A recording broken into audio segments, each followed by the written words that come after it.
Hi guys, so Boris Johnson's obsession with Scottish independence seems to know no limits, because he's going to suggest that the SNP are obsessed with it, even though they don't actually mention it in their question.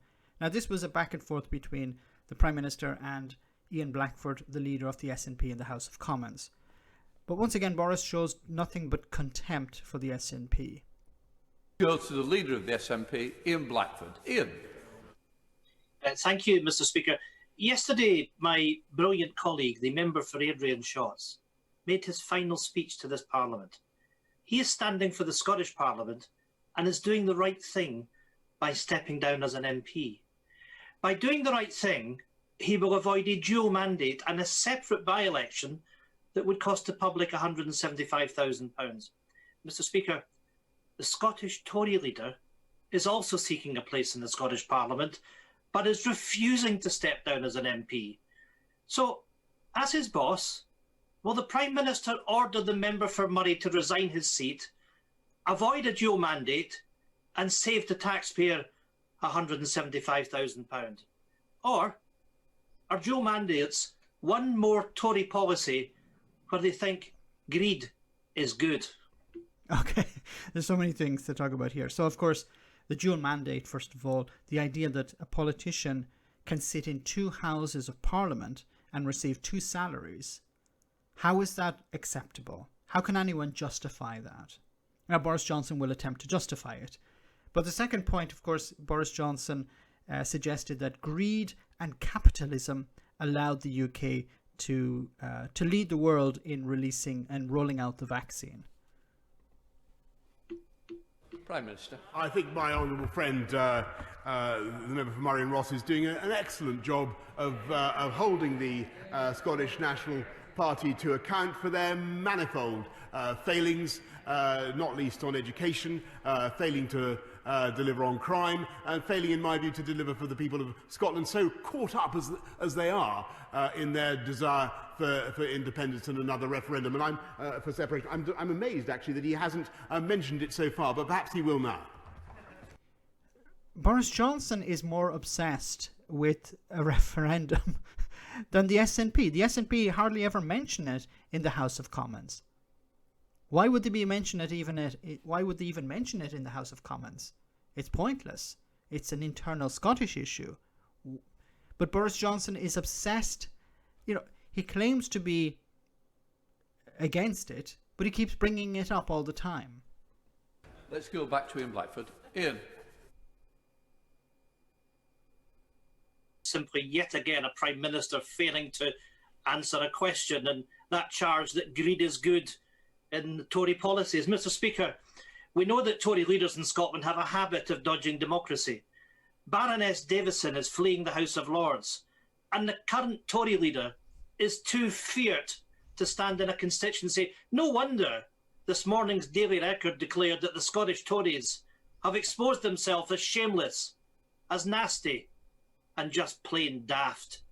They are led by a man so devoid of imagination that when asked what he would do if he was Prime Minister for a day, he replied, "I would like to see tougher enforcement against gypsy travellers." Does the Prime Minister really have confidence in a Scottish Tory leader who doesn't even have the courage to put himself before the voters in a Scottish constituency? Of course, Mr. Speaker, and the right honourable gentleman represents a party that's so devoid of imagination that it can't come up with any workable solutions to help the people of Scotland improve their education, improve the fight against crime, cut taxes in Scotland where they're the highest in the whole of the UK. They're so devoid of imagination, Mr. Speaker. They're the one track record. All they can talk about is a referendum to break up the United Kingdom. Who's talking about a referendum at the moment? Boris Johnson has mentioned it twice. Ian Blackford has mentioned it 0 times.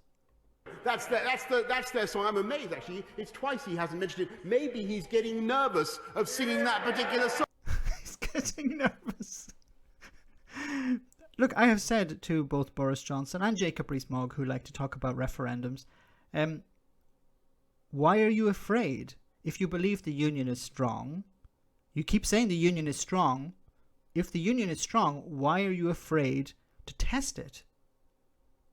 Wouldn't it be the best way to put the SNP out of their misery? Support a referendum to show that the union is strong, that the Scottish people will reject independence. Do it. Do it now. Do it as soon as possible. But he won't do that for some strange reason. Song, have you know? It's rather curious, Mr. Speaker. Well, he's not coming back, is he? But next week, He's not coming back. Boris Johnson knows that the leader of the SNP has two questions. He can't come back. He knows he can't come back. And he said, oh, he's not coming back. Of course he's not coming back, because he doesn't have permission to come back, you idiot. Let's see, after Easter, let's see if he mentions it again. Let's see if he mentions... So, mention what again? He didn't mention independence. You're the one who brought it up. Now, of course, Boris Johnson tries to provoke the SNP into talking about independence. But I think he's actually doing he's barking up the wrong tree. I think he's taking the wrong approach here. Because the more he talks about independence, the more he drives people towards supporting it. The best thing Boris Johnson could do when it comes to independence is not talk about it. I don't know who's advising him. I really don't understand who is telling Boris Johnson, keep talking about independence. Yes, because that will strengthen the union in some way. Support for the SNP has gone up. Support for independence is still quite strong.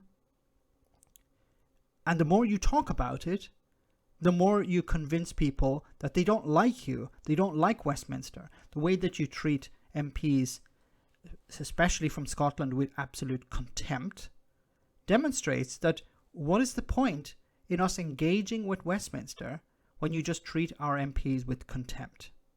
You have no respect for the people of Scotland. You have no respect for the Scottish Parliament, no respect for the First Minister. You don't have to agree with people to respect them. Boris Johnson treats Scotland with contempt, and he thinks that if he calls out the SNP for suggesting a referendum, that will somehow put a referendum to bed. I'm sorry, I think you're gravely mistaken, Boris. And you may go down, it's not over yet, of course, but you may go down as the Prime Minister who destroyed the Union. Let me know in the comment section, guys, what you think. As always, your comments are greatly appreciated. Thanks a lot. I want to say a big thank you to all of my patrons. You ensure that this channel continues to exist. I'm eternally grateful for all of your support. If you join Patreon, you will receive instant access to our Discord server, where we have both audio and video chats. You can chat with me and other patrons, where we discuss important and non-important issues. Becoming a patron per month costs about the same as a large coffee, so why not check it out?